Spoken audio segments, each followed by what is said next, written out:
BBC প্রবাহে আপনাদের সবাইকে স্বাগত জানাচ্ছি আমি শারমিন রমা। শুরুতেই দেখে নেব আজ কি থাকছে।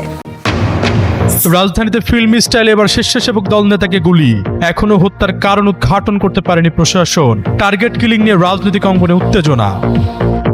জামায়াতের নির্বাচনী পরিচালনা কমিটি পুনর্গঠন, নতুন করে জায়গা পেয়েছেন সাবেক ৩ সচিব। গতিশীল ও সমন্বিত করতে এই সিদ্ধান্ত বলছেন শীর্ষ নেতারা। ৩৬ বছর আগের এক ঘটনা স্মৃতিচারণ করে সাবেক প্রধানমন্ত্রী খালেদা জিয়াকে নিয়ে আসিফ নজরুলের আবেগঘন বার্তা, জানালেন অনেক না বলা কথা। সাত সকালে ৩.৫ মাত্রার ভূমিকম্পে কাঁপল ভোলার মণিপুরা, মুহূর্তে আতঙ্কিত হয়ে পড়ে স্থানীয়রা। পাওয়া যায়নি কোনো ক্ষয়ক্ষতির খবর।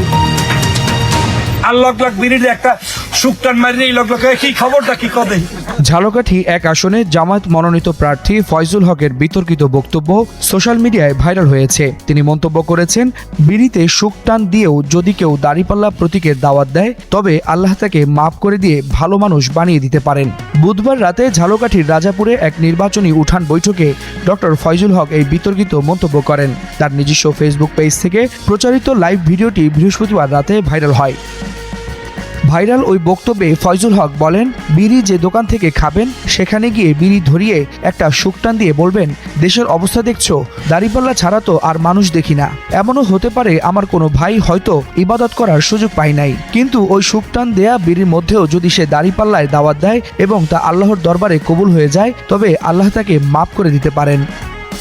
ফয়জুল হকের ওই বক্তব্যে সারা দেশে ব্যাপক সমালোচনা তৈরি হয়। তার ওই বক্তব্য নিয়ে খোদ জামাত শিবিরের সমর্থকদের মাঝেই তীব্র প্রতিক্রিয়া দেখা দিয়েছে। তারা বলছেন, যখন জগন্নাথ বিশ্ববিদ্যালয়ের ছাত্র সংসদ নির্বাচনে শিবির ভূমিধস জয় পেয়ে সারা দেশের সমর্থকদের আরও উজ্জীবিত করছে, ঠিক ওই সময় ফয়জুল হকের এই বিতর্কিত বক্তব্য যোগসুর বদলে সবাই ফয়জুল হককে নিয়ে কথা বলছে। অর্থাৎ এই বিতর্কিত বক্তব্য ভিন্ন দিকে মোড় ঘুরিয়ে দিয়েছে। এজন্য বিতর্কিত বক্তব্যের কারণে দলীয়ভাবেও এখন ফয়জুল হক বেকায়দায় রয়েছেন বলে বিভিন্ন সূত্র জানিয়েছে। দল তাকে নিয়ে বিব্রত। এ কারণে নির্বাচনে 12 দলীয় জোটের চূড়ান্ত মনোনয়ন থেকে তিনি বাদ পড়তে পারেন বলে আশঙ্কা করা হচ্ছে।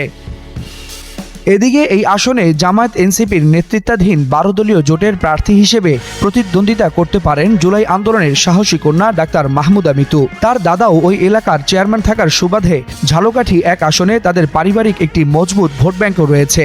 আর বিনামূল্যে স্বাস্থ্যসেবার কারণে গাইনি বিশেষজ্ঞ চিকিৎসক মাহমুদা মিতু গ্রামের নারীদের কাছে ব্যাপক সাড়া পাচ্ছেন। ফলে 12 দলীয় জোটের চূড়ান্ত মনোনয়নে ডাক্তার মাহমুদা মিতুই হতে পারেন জোটের প্রার্থী। ঢাকার স্বেচ্ছাসেবক দল নেতা মুসাব্বির হত্যাকাণ্ডে জড়িতদের ধরতে অভিযান চলছে। রাজধানীর কাউরান বাজারের বিপরীতে স্টার কাবাবের গলিতে বুধবার রাত 8:30টার দিকে অজ্ঞাতনামা অস্ত্রধারী একাধিক যুবক মুসাব্বিরকে কাছ থেকে গুলি করে। রাতেই মুসাব্বির মারা যান। সূত্র জানায়, ইনকিলাব মঞ্চের আহ্বায়ক ওসমান হাদিকে হত্যার প্রতিবাদী কণ্ঠস্বরও ছিলেন এই স্বেচ্ছাসেবক দল নেতা। হত্যার পেছনে রাজনৈতিক কোনো কারণ আছে কিনা তাও খতিয়ে দেখছে আইনশৃঙ্খলা বাহিনী। জড়িতদের শনাক্ত করতে সিসিটিভি ফুটেজ বিশ্লেষণ সহ অভ্যন্তরীণ বিরোধ ও ব্যবসায়িক দ্বন্দ্বের বিষয়টি নিয়ে তথ্য সংগ্রহ করছে পুলিশ। এ ঘটনায় সন্দেহভাজন কয়েকজনকে আটক করে জিজ্ঞাসাবাদ করা হচ্ছে। এরই মধ্যে 2 শুটারকে গোয়েন্দা নজরদারিতে আনা হয়েছে। স্থানীয় সূত্র জানায়, মুসাব্বির ঢাকা মহানগর উত্তর স্বেচ্ছাসেবক দলের সাবেক সাধারণ সম্পাদক। আওয়ামী লীগ আমলে বহুবার কারাবরণ করেন, এমনকি গুমের শিকারও হন। 5 আগস্ট রাজনৈতিক পট পরিবর্তনের পরই কাউরান বাজারের চাঁদা নিয়ে ঢাকা মহানগর উত্তর বিএনপির শীর্ষ এক নেতা সহ একাধিক ব্যক্তির সঙ্গে দ্বন্দ্ব তৈরি হয় মুসাব্বিরের। বিরোধ তৈরি হয় যুবদলের বহিষ্কৃত নেতা আব্দুর রহমানের সঙ্গেও। হত্যায় তার জড়িত থাকার বিষয়ে সন্দেহ করছেন সংশ্লিষ্টরা। বিএনপি কমিশনার শেখ সাজ্জাদ আলী যুগান্তরকে বলেন, মুসাব্বির হত্যার ঘটনার নেপথ্যে রয়েছে চাঁদাবাজি ও আধিপত্য বিস্তার। ঘটনাটি ঘটিয়েছে রহমান, তাকে পাচ্ছি না, তাকে পেলেই সব বেরিয়ে যাবে। রহমানের রাজনৈতিক পরিচয় জানতে চাইলে তিনি বলেন, সে কাউরান বাজারে চাঁদাবাজি করে। মুসাব্বিরের স্ত্রী সুরাইয়া বেগম এই ঘটনায় মামলা করেছেন। তিনি যুগান্তরকে বলেন, আমার স্বামী রাজনৈতিক বা ব্যবসায়িক কোনো সমস্যার কথা আমাদের বলতেন না, তবে প্রায়ই তার প্রাণনাশের হুমকির কথা জানাতেন। তিনি বলতেন, আমার তো অনেক বেশি শত্রু হয়ে গেছে, হয়তো যে কোনো সময় আমাকে মেরে ফেলবে। সংশ্লিষ্ট একাধিক সূত্র জানিয়েছে, মহানগর যুবদল ২৬ নং ওয়ার্ডের সহসভাপতি ও কাউরান বাজারের সবজি ব্যবসায়ী মোহাম্মদ ফারুক হোসেন এবং ওয়ার্ড বিএনপির সাংগঠনিক সম্পাদক মোহাম্মদ আব্দুল মজিদ মিলনকে বুধবার আটক করেছে ডিবি। অন্যদিকে তেজগাঁও থানা পুলিশ 3 জনকে আটক করেছে, তাদের জিজ্ঞাসাবাদ চলছে। প্রত্যক্ষদর্শীরা জানিয়েছেন হত্যাকারীরা ঘটনার আগে ওই এলাকায় অবস্থান করেছিল। হত্যার পর দুজন সামনের মূল সড়ক ধরে পালিয়ে যায়। পেছনের গলিতে ঢুকে পড়ে আরো দুজন। হঠাৎ এমন ঘটনায় সবাই আতঙ্কিত হয়ে পড়েন। সিসিটিভি ফুটেজে হত্যার পর দুই দুর্বৃত্তকে দৌড়ে পালাতে দেখা গেছে। তেজগাঁও বিভাগের ডিসি ইবনে মিজান বলেন, আমরা সিসিটিভি ফুটেজে দেখা দুজনকে গ্রেফতারে কাজ করছি। ঘটনাস্থল থেকে 7.65 বুলেটের 3টি খোসা উদ্ধার করেছি। ত্রয়োদশ জাতীয় সংসদ নির্বাচনকে সামনে রেখে বাংলাদেশ জামায়াতে ইসলামী তাদের জাতীয় নির্বাচন পরিচালনা কমিটি পুনর্গঠন করেছে। নতুন কমিটিতে সহকারী সেক্রেটারি জেনারেল মাওলানা এটিএম মাসুমকে আহ্বায়ক এবং সহকারী সেক্রেটারি জেনারেল মাওলানা আব্দুল হালিমকে সদস্য সচিব করে দায়িত্বভার দেওয়া হয়েছে। দলটির কেন্দ্রীয় মিডিয়া ও প্রচার বিভাগের পক্ষ থেকে বৃহস্পতিবার এই তথ্য নিশ্চিত করা হয়। নির্বাচন পরিচালনা কমিটিতে জায়গা পেয়েছেন সাবেক 3 সচিব। এছাড়াও 3 জন সাবেক সামরিক কর্মকর্তা ওই কমিটিতে মনোনীত হয়েছেন। চিকিৎসক, প্রকৌশলী, শিক্ষক, গবেষক ও আইনজীবী সহ বিভিন্ন পেশাজীবীরা এই কমিটিতে গুরুত্ব পেয়েছেন। তবে সবচেয়ে চমক হল ছাত্র শিবিরের সদ্য সাবেক কেন্দ্রীয় সভাপতি জাহিদুল ইসলামের অন্তর্ভুক্তি। সংশ্লিষ্ট সূত্র মতে এবারের নির্বাচনে তরুণদের প্রায় 40% ভোট রয়েছে। এছাড়া জাহিদ কেন্দ্রীয় সভাপতি থাকাকালীন 4টি ছাত্র সংসদ নির্বাচনে শিবির ভূমিধস জয় পেয়েছে। ওই অভিজ্ঞতাকেই কাজে লাগাতে চায় জামায়াত। জামায়াতে নির্বাচন পরিচালনা কমিটির সদস্যরা হলেন অ্যাডভোকেট এহসানুল মাহবুব জুবায়ের, অ্যাডভোকেট মুয়াজ্জেম হোসেন হেলাল, মাওলানা মোহাম্মদ শাহজাহান, মোবারক হুসাইন, মোহাম্মদ আব্দুর রব, আফম Abdul Sattar, doctor Helal Uddin, doctor Nazrul Islam, doctor AKM Waliullah, Khandakar Rashidul হক, মোহাম্মদ সফিউল্লাহ, আব্দুল কাইয়ুম, আব্দুল আল মামুন, ব্রিগেডিয়ার জেনারেল অবসরপ্রাপ্ত গোলাম মোস্তফা, ব্রিগেডিয়ার জেনারেল অবসরপ্রাপ্ত শফিকুল ইসলাম, মেজর অবসরপ্রাপ্ত Mohammad Yunus Ali, Jahidur Rahman, advocate Atiqur Rahman, engineer Sirajul Islam, Rajibur Rahman Palash, engineer doctor Zubair Ahmed, doctor Hafizur Rahman, অধ্যাপক সাইফুল্লাহ মানসুর, ডক্টর মোস্তফা মনোয়ার, মঞ্জুরুল ইসলাম, জাহিদুল ইসলাম প্রমুখ। নির্বাচন পরিচালনা কমিটির সদস্য সচিব মাওলানা আব্দুল হালিম জানান, এই কমিটি মূলত গত বছরের অক্টোবরে গঠিত হয়েছিল। তবে জাতীয় নির্বাচনের প্রেক্ষাপটে বিভিন্ন দিক বিবেচনা করে কমিটির কলেবর সম্প্রসারণ করা হয়েছে। পুনর্গঠিত কমিটি আগামী নির্বাচনে জামায়াত সহ 11 দলীয় জোটের প্রার্থীদের বিজয়ী করতে কার্যকর ভূমিকা রাখবে।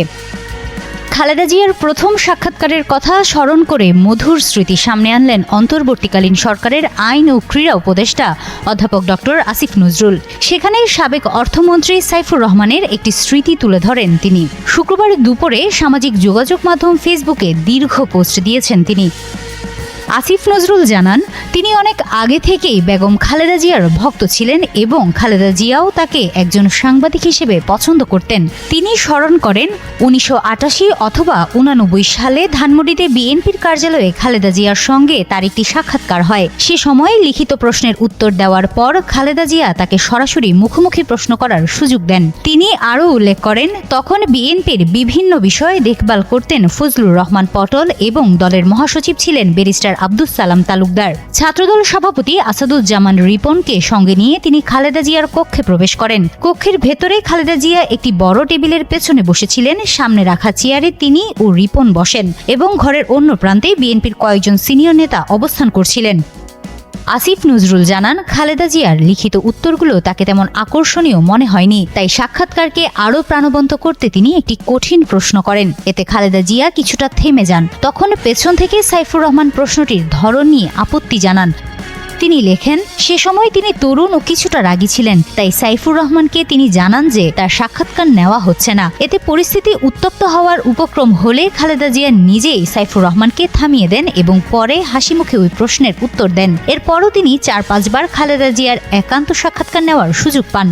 পোস্টে আসিফ নজরুল আরও উল্লেখ করেন, পিএইচডি শেষ করে দেশে ফেরার পর তিনি কলাম লেখা শুরু করেন এবং টক শোতে অংশ নিতে থাকেন। 2009 সালে আওয়ামী লীগ ক্ষমতায় আসার পর খালেদা জিয়ার বিরুদ্ধে মিথ্যা মামলা, অপবাদ, হয়রানি ও নির্যাতন শুরু হলেও তিনি সাহস, আত্মত্যাগ ও দেশপ্রেম নিয়ে দৃঢ় অবস্থানে ছিলেন।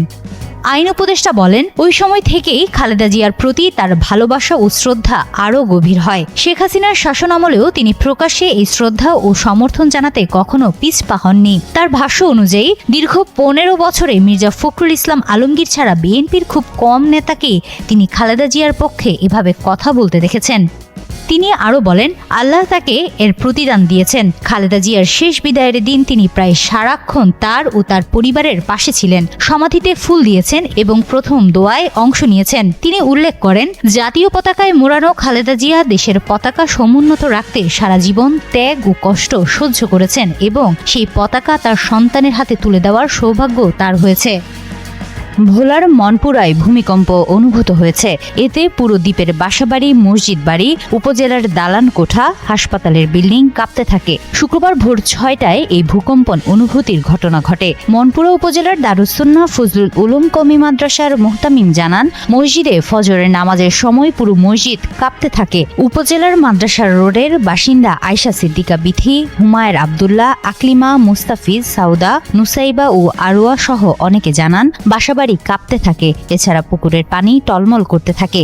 জানা যায়, ভারতের মণিপুর ও আসাম সহ অন্যান্য স্থানে ভূকম্পনের কারণে ভোলার মনপুরা উপকূলে এই ভূকম্পন অনুভূত হয়। তবে এখন পর্যন্ত কোনো ক্ষয়ক্ষতির খবর পাওয়া যায়নি। উল্লেখ্য, 2024 সালের মে মাসে ভারতে মণিপুর ভূকম্পনের ফলে বাংলাদেশের বিভিন্ন স্থান সহ ভোলার মনপুরায় ভূমিকম্প অনুভূত হয়, যা রিক্টার স্কেলে 3.5 মাত্রার ছিল।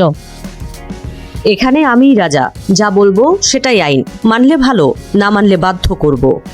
মার্কিন প্রেসিডেন্ট ডোনাল্ড ট্রাম্পের অধীনে ওয়াশিংটনের পররাষ্ট্রনীতি অনেকটাই এমন, যার প্রমাণ গত সপ্তাহে ভেনেজুয়েলার প্রেসিডেন্ট নিকোলাস মাদুরোকে অপহরণের মধ্য দিয়ে পেয়েছে গোটা বিশ্ব। এক্ষেত্রে আন্তর্জাতিক আইনকে থোড়াই কেয়ার করে ট্রাম্প। আগ্রাসী নীতিতে বিশ্বাসী ট্রাম্প এবার সরাসরি জানালেন সে কথা। জাতিসংঘ সনদ অনুযায়ী কোনো রাষ্ট্রের ভৌগোলিক অখণ্ডতা বা রাজনৈতিক স্বাধীনতার বিরুদ্ধে বল প্রয়োগ বা হুমকি দেওয়া নিষিদ্ধ। অথচ গত সপ্তাহে সেই সনদকে বৃদ্ধাঙ্গুলি দেখিয়ে ভেনেজুয়েলার প্রেসিডেন্ট নিকোলাস মাদুরোকে তার দেশ থেকে তুলে নিয়েছেন ট্রাম্প, যা জন্ম দিয়েছে তীব্র সমালোচনার। একের পর এক নিন্দা বিবৃতি দিচ্ছে বিশ্ব নেতা ও আন্তর্জাতিক মহল। তবে এসব গায়ে মাখেন না ট্রাম্প, সেটা এবার সাফ জানিয়ে দিয়েছেন তিনি। 8 জানুয়ারি নিউ ইয়র্ক টাইমসকে দেওয়া সাক্ষাৎকারে ট্রাম্প বলেন, আমার আন্তর্জাতিক আইনের দরকার নেই, আমি মানুষকে ক্ষতি করতে চাই না, এতটুকুই। আন্তর্জাতিক আইন মানা তার জন্য জরুরি কিনা এমন প্রশ্নের জবাবে ট্রাম্প বলেন, আপনি আন্তর্জাতিক আইন বলতে কি বোঝেন তার উপর নির্ভর করছে সেটা। এদিকে মাদুরোকে অপহরণের পর ট্রাম্প জানিয়েছেন, বিশাল তেল সম্পদ ব্যবহার ও ভেনেজুয়েলা প্রশাসন যুক্তরাষ্ট্রের নিয়ন্ত্রণে থাকবে। যদিও তার প্রশাসনের দাবি, ভেনেজুয়েলার অন্তর্বর্তী প্রেসিডেন্ট দেলসি রদ্রিগেজকে সরকার পরিচালনায় সহযোগিতা করবে ওয়াশিংটন। এক্ষেত্রে রদ্রিগেজ ওয়াশিংটনের নীতি না মানলে যে কঠোর হতেও পিছু পা হবে না যুক্তরাষ্ট্র, সেটাও জানিয়েছেন ট্রাম্প। ট্রাম্প বলেন, যদি সে সঠিক কাজ না করে তাহলে তাকে বড় মূল্য দিতে হবে, সম্ভবত মাদুরোর চেয়েও বড়। তাছাড়া খুব সহসায় যে ভেনেজুয়েলার নিয়ন্ত্রণ ছাড়ছে না ওয়াশিংটন, সেটাও পরিষ্কার করেছেন ট্রাম্প। বলেন, যুক্তরাষ্ট্র কতদিন ভেনেজুয়েলার দায়িত্বে থাকবে তা সময়ই বলে দেবে। সেই সময় 6 মাস নাকি 1 বছর, এমন প্রশ্নের জবাবে ট্রাম্প বলেন, আমি বলবো আরো অনেক বেশি সময়। মাদুরোকে অপহরণের পর আরও আগ্রাসী হয়ে উঠেছেন ট্রাম্প। সপ্তাহের শুরুতে কলম্বিয়ার বামপন্থী প্রেসিডেন্ট গুস্তাভো পেত্রোর বিরুদ্ধে অভিযানের হুমকি দিয়েছেন তিনি। চেষ্টা চালাচ্ছেন গ্রিনল্যান্ড দখলেরও। এর আগে ইরানে পারমাণবিক স্থাপনায় বোমা হামলাও চালিয়েছেন মার্কিন সেনারা, যা ইঙ্গিত দিচ্ছে ভবিষ্যতে আরও আগ্রাসী হওয়ার। এক্ষেত্রে ট্রাম্পের ঘনিষ্ঠ সহযোগী স্টিফেন মিলার উল্টো দ্বিতীয় বিশ্বযুদ্ধের পর গড়ে ওঠা আন্তর্জাতিক ব্যবস্থাকেই কাঠগড়ায় দাঁড় করিয়েছেন। তিনি বলেন, এখন থেকে যুক্তরাষ্ট্র পশ্চিম গোলার্ধে নিজেদের স্বার্থ রক্ষায় নির্দ্বিধায় সামরিক শক্তি ব্যবহার করবে, কারণ আমরা একটি পরাশক্তি। প্রেসিডেন্ট ট্রাম্পের অধীনে আমরা পরাশক্তির মতোই আচরণ করব। ট্রাম্প প্রশাসনের এমন পররাষ্ট্রনীতিকে জোর যার মুলুক তার নীতি বলে কঠোর সমালোচনা করেছেন জাতিসংঘের বিচারক ও আইনজীবীদের স্বাধীনতা বিষয়ক বিশেষ প্রতিবেদক মার্গারেট স্যাটারথওয়েট ও ম্যানচেস্টার বিশ্ববিদ্যালয়ের আন্তর্জাতিক আইন বিশেষজ্ঞ ইউশরা সুদেই। এই দুই আইন বিশেষজ্ঞের মতে, বিশ্ব আবারও সাম্রাজ্যবাদের যুগে ফিরছে। এতে বিশ্ব আরো বিপজ্জনক পথে যাবে। তখন অন্য দেশগুলো একই ধরনের আচরণ করার সাহস পাবে। তাইওয়ানকে পুরোপুরি নিয়ন্ত্রণের চেষ্টা চালাবে চীন। ইউক্রেনে আরো আগ্রাসী হবে রাশিয়া। ডলারের বিপরীতে রিয়ালের ব্যাপক দরপতনকে কেন্দ্র করে ইরানে বিক্ষোভ চলছে। গত 28 ডিসেম্বর শুরু হওয়া বিক্ষোভ দেশটির 31টি প্রদেশের 111টি শহরে ছড়িয়ে পড়েছে। যুক্তরাষ্ট্রভিত্তিক এক মানবাধিকার সংগঠনের তথ্য মতে, বিক্ষোভের ঘটনায় এখন পর্যন্ত অন্তত 34 জন বিক্ষোভকারী ও 4 জন নিরাপত্তা বাহিনীর সদস্য নিহত হয়েছে। গ্রেফতার করা হয়েছে 2200 জনকে। তবে নরওয়ে ভিত্তিক পর্যবেক্ষক ইরান হিউম্যান রাইটস বা IHR জানিয়েছে নিরাপত্তা বাহিনীর হাতে 8 শিশুসহ কমপক্ষে 45 জন বিক্ষোভকারী নিহত হয়েছেন। BBC পার্সিয়ান 21 জন নিহতের পরিচয় নিশ্চিত করেছে, আর ইরানি কর্তৃপক্ষ 5 জন নিরাপত্তা সদস্যের মৃত্যুর খবর দিয়েছে। এর আগে 2022 সালে নিরাপত্তা বাহিনীর হেফাজতে কুর্দি নারী মাহসা আমিনীর মৃত্যুর পর ইরানে বড় ধরনের বিক্ষোভ দেখা যায়। দেশটিতে এরপর এই আন্দোলনটি এমন ব্যাপক আকার ধারণ করল।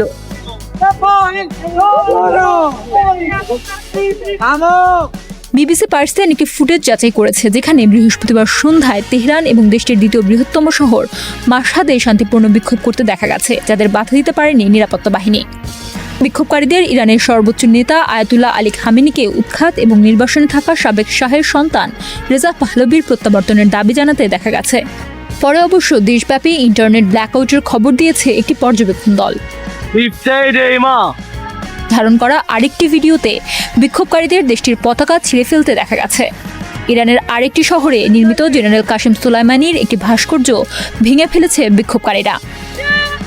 2020 সালে প্রেসিডেন্ট ট্রাম্পের প্রথম মেয়াদকালে যুক্তরাষ্ট্রের হামলায় নিহত কাশেমি দেশটির শীর্ষ কমান্ডারদের একজন ছিলেন। 1979 সালে ইসলামী বিপ্লবের মাধ্যমে ইরানের ক্ষমতাচ্যুত নেতার ছেলে রেজা পাহলভি ইরানিদের দাবি আদায়ের জন্য ঐক্যবদ্ধভাবে রাস্তায় নামার আহ্বান জানিয়েছেন। তিনি বর্তমানে ওয়াশিংটন ডিসিতে রয়েছেন। তিনি মার্কিন প্রেসিডেন্ট ডোনাল্ড ট্রাম্পকে শাসন ব্যবস্থা জবাবদিহিতার আওতায় আনার জন্য ধন্যবাদ জানান এবং ইউরোপীয় নেতাদেরও একই কাজ করার আহ্বান জানান। এদিকে বিক্ষোভকারীদের হত্যা করা হলে সামরিক হস্তক্ষেপের হুমকি দিয়েছেন মার্কিন প্রেসিডেন্ট ডোনাল্ড ট্রাম্প। তিনি বলেছেন, আমি তাদের জানিয়েছি যে যদি তারা মানুষ হত্যা শুরু করে যা তারা তাদের দাঙ্গার সময় করে থাকে, তাহলে আমরা তাদের খুব কঠোরভাবে আঘাত করব। এর আগে শান্তিপূর্ণ বিক্ষোভের সময় সর্বোচ্চ সংযম প্রদর্শনের জন্য নিরাপত্তা বাহিনীর প্রতি আহ্বান জানান ইরানের প্রেসিডেন্ট মাসুদ পেজেশকিয়ান। এক বিবৃতিতে তিনি বলেন, যে কোনো সহিংস বা জবরদস্তিমূলক আচরণ এড়ানো উচিত। ইরানের সর্বোচ্চ ক্ষমতাধর ব্যক্তি আয়াতুল্লাহ আলী খামেনি শনিবার বলেছেন, বিক্ষোভকারীদের সাথে কর্তৃপক্ষের কথা বলা উচিত, কিন্তু দাঙ্গাকারীদের তাদের আসল জায়গা দেখানো উচিত। ইরানের পারমাণবিক কর্মসূচির উপর নিষেধাজ্ঞা এবং সরকারি অব্যবস্থাপনা ও দুর্নীতির কারণে দুর্বল অর্থনীতির উপর চাপ পড়ার ফলে গত 1 বছরে ইরানের মুদ্রার মান সর্বনিম্নে নেমে এসেছে এবং মুদ্রাস্ফীতিও 40% পৌঁছেছে। 2017 সালের 5 ডিসেম্বর এক বক্তব্যে নিকোলাস মাদুরো বলেছিলেন, ভেনেজুয়েলা একটি শক্তিশালী খনিজ সম্পদ সমৃদ্ধ দেশ। আমরা এসব খনিজকে দেশের উন্নয়নে কাজে লাগাবো, যা হবে ভেনেজুয়েলার শক্তির উৎস। 9,12,000 বর্গ কিলোমিটারের ভেনেজুয়েলা সত্যি নানা রকম প্রাকৃতিক সম্পদে ঠাসা।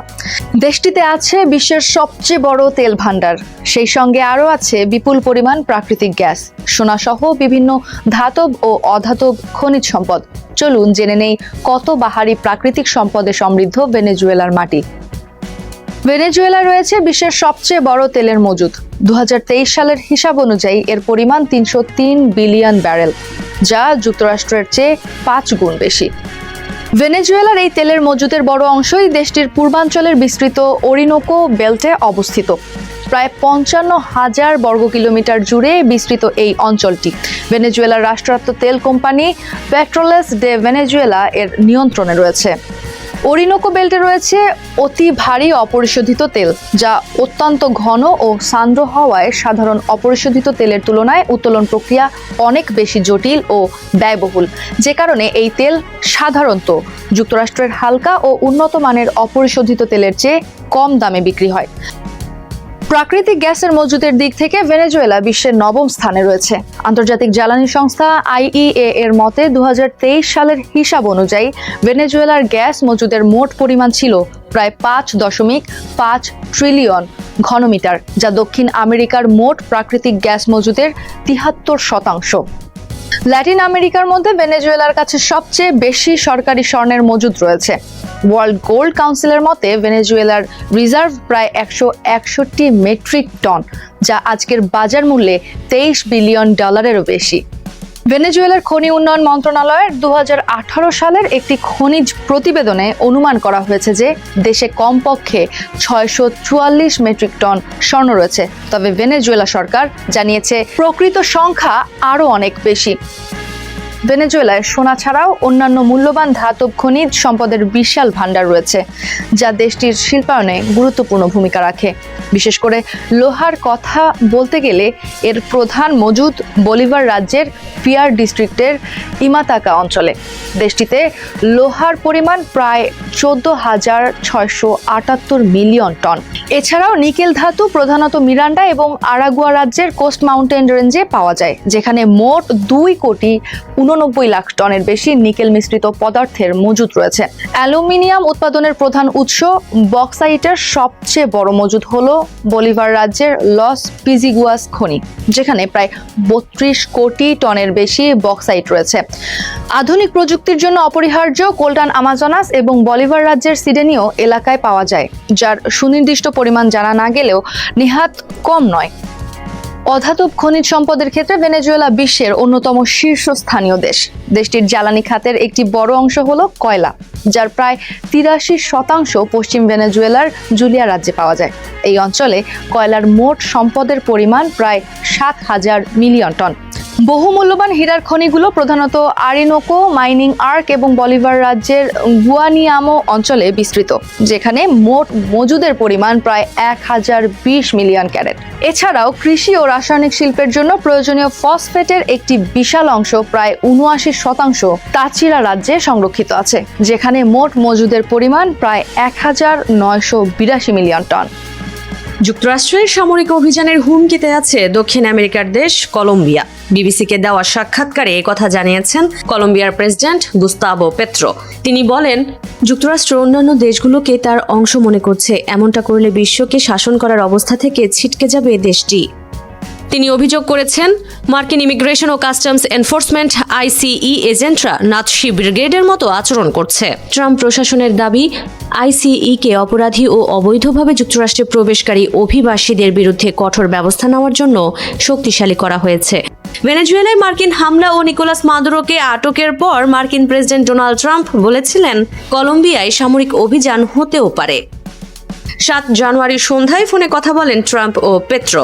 এরপরই ট্রাম্প জানান, শিগগিরই হোয়াইট হাউসে পেত্রোর সঙ্গে দেখা করবেন তিনি। পরে ট্রাম্প তার সোশ্যাল মিডিয়ায় ফোনালাপটিকে অতি সম্মানজনক হিসেবে বর্ণনা করেন। কলম্বিয়ার এক কর্মকর্তা বলেন, কথোপকথনে উভয় পক্ষের মনোভাব পুরোপুরি বদলে গেছে। তবে 8 জানুয়ারি পেত্রোর কথায় বোঝা যায়, দুই দেশের সম্পর্ক এখনও উল্লেখযোগ্যভাবে উষ্ণ হয়নি। পেত্রো বিবিসিকে বলেন, ফোনালাপটি 1 ঘন্টার কম ছিল। মাদক পাচার, ভেনেজুয়েলার পরিস্থিতি, কলম্বিয়ার দৃষ্টিভঙ্গি এবং লাতিন আমেরিকায় মার্কিন প্রভাব নিয়ে আলোচনা করেছি। ট্রাম্পের হুমকির পর কলম্বিয়া জুড়ে বিক্ষোভ শুরু হয়। এই প্রসঙ্গে পেত্রো বলেন, এটা সত্যিকারের হুমকি, যা আমাদের দেশের কিছু অংশ হারানোর আশঙ্কা তৈরি করে। হুমকি কাটবে কিনা তা আলোচনার উপর নির্ভর করছে। যুক্তরাষ্ট্র যদি সামরিক অভিযান চালায়, তবে কলম্বিয়ায় কিভাবে আত্মরক্ষা করবে জানতে চাইলে পেত্রো বলেন, আলোচনার মাধ্যমে পরিস্থিতি স্বাভাবিক করার চেষ্টায় আছি। এই বিষয়ে কাজ চলছে। ইতিহাস ঘাটলে দেখবেন আমরা কিভাবে বড় সেনাবাহিনীকে মোকাবিলা করেছি। এবারও বিষয়টি বড় অস্ত্র বা বিমান প্রতিরক্ষা ব্যবস্থার উপর নয়, বরং আমরা আমাদের মানুষ, পাহাড় ও জঙ্গলের উপর নির্ভর করব, যেমনটা সবসময় করেছি। মাদক পাচারের অভিযোগে 3 জানুয়ারি ভেনেজুয়েলায় সামরিক অভিযান চালায় যুক্তরাষ্ট্র। কারাগাস থেকে সস্ত্রীক ভেনেজুয়েলার প্রেসিডেন্ট নিকোলাস মাদুরোকে তুলে নিয়ে যায় মার্কিন বাহিনী।